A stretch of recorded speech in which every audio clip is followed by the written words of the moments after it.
mandatory evacuation ordered as Barbudans, for Barbudans as another major hurricane nears. And in sport, West Indies still have a good chance at pulling off a historic win in the final test against England. I'm Ricardo Roberts, and this is Caribbean in 10 for Friday, September 8th. I'll be back with the details in just a moment.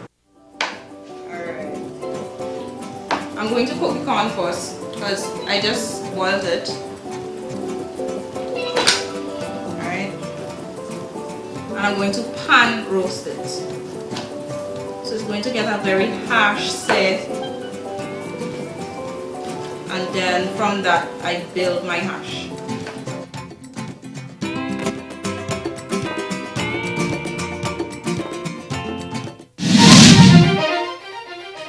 The jonkonu's fife, the rhythm of the drum, the strum of the pan, the lilt of the voice from island to mainland, all pigments and tones, old and young, his and hers, all we are one. You, we, me. This is UE TV.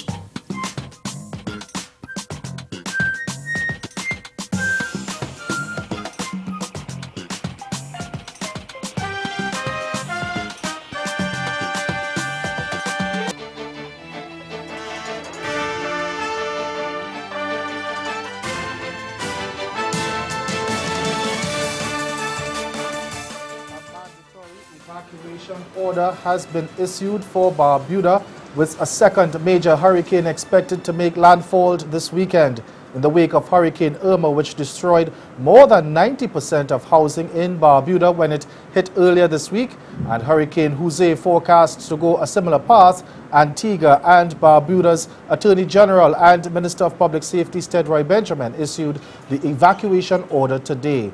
And he warned that anyone who falls or fails to comply will be in breach of the law and could be punished.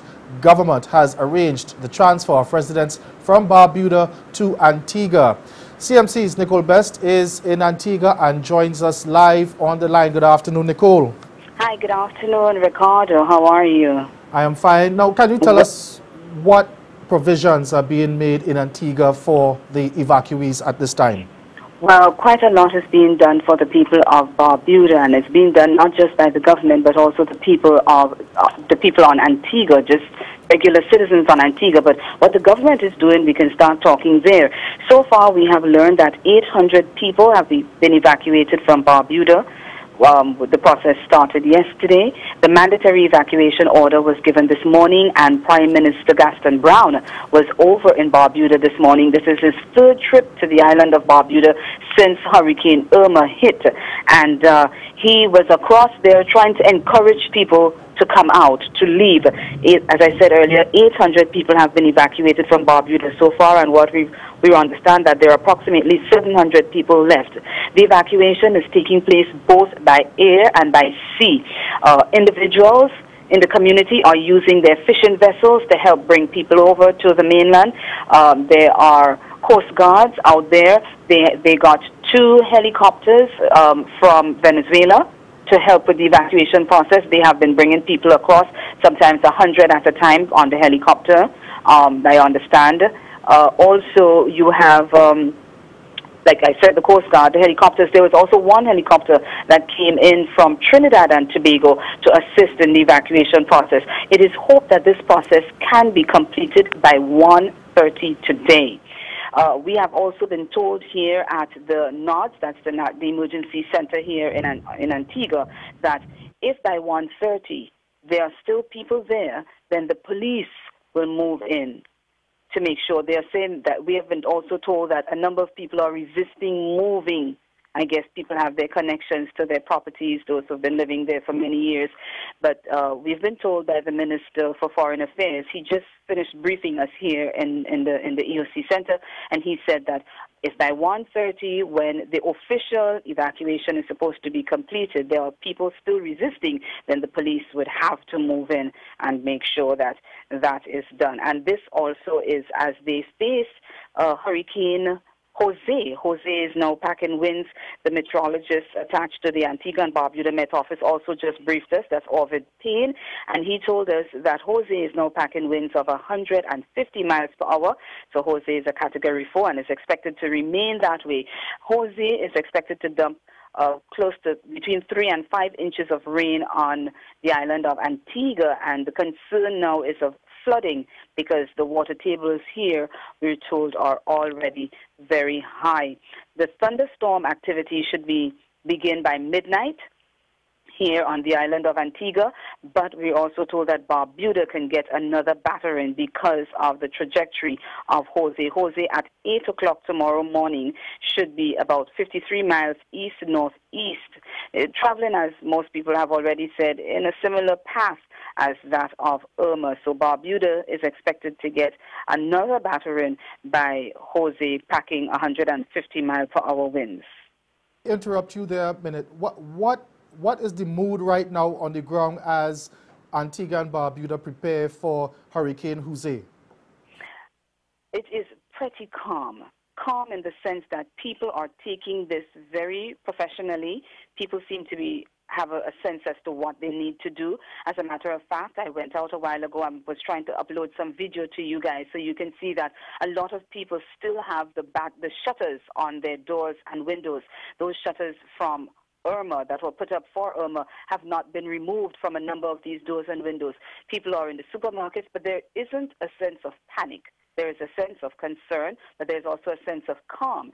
And one of the things that I found very heartening and very interesting, and very interesting is that the people on the island of Antigua have extended themselves above and beyond for their peers and as they say, their family and friends over on the island of Barbuda. When I was coming in last night, I was listening to the local radio, and there was a program set up by community volunteers who are encouraging people to call in and to pledge something. And people were pledging a room in their house. They were pledging, one gentleman pledged an entire apartment. People were pledging to have to provide support for the elderly folk that will need special care. It was just an outpouring of love and support, and they were saying it doesn't matter where you're coming from. People were pledging their vehicles. One man pledged to put gasoline in the vehicles of people, of at least 2 persons, who would be transporting people coming in from Barbuda. The officials here on the ground, they are also on a wait-and-see attitude, but they're also very aware of what's going on around them, and they seem to be taking charge of things and making sure that things happen in the right order. The shelters, there are 17 shelters on the island, and these shelters are going to be open at 4 o'clock this afternoon for everyone, not just those people who are coming over from Barbuda, but people here who feel that their houses or where they live is not safe. They are encouraged to get into the shelters before the storm really hits. It's expected to start, as I said earlier, we start feeling the winds and having thunderstorm activity here in Antigua by about midnight tonight. Of course, we've been told that there might be some gusts before midnight, but the vast majority of the activity is expected by midnight. So the shelters are going to open at 4 o'clock this afternoon for people who need to go in there to come in there. But as I say, people around on the island here of Antigua seem to be very conscious of what is going to happen or what they anticipate is going to happen, and they are taking it very seriously, and they're going about it in a very professional and orderly manner. We'll have to leave it there, Nicole. Thank you very much. And just to remind you, Jose is now an extremely dangerous Category 4 hurricane. It's packing maximum sustained winds near 150 miles per hour and is about 450 miles east of the northern Leeward Islands. And it's moving west-northwest at 18 miles per hour, and forecasters say it's expected to pass near or east of the northeastern Leeward Islands.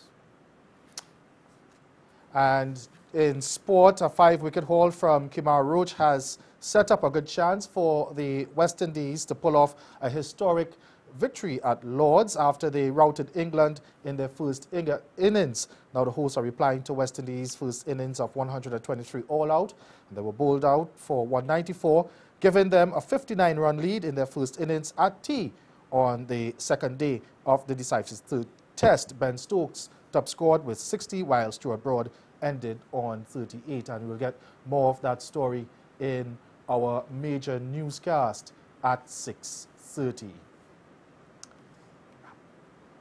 And that's sport. That's Caribbean in 10. Join us again at 6:30 for Caribbean Newsline. Good afternoon.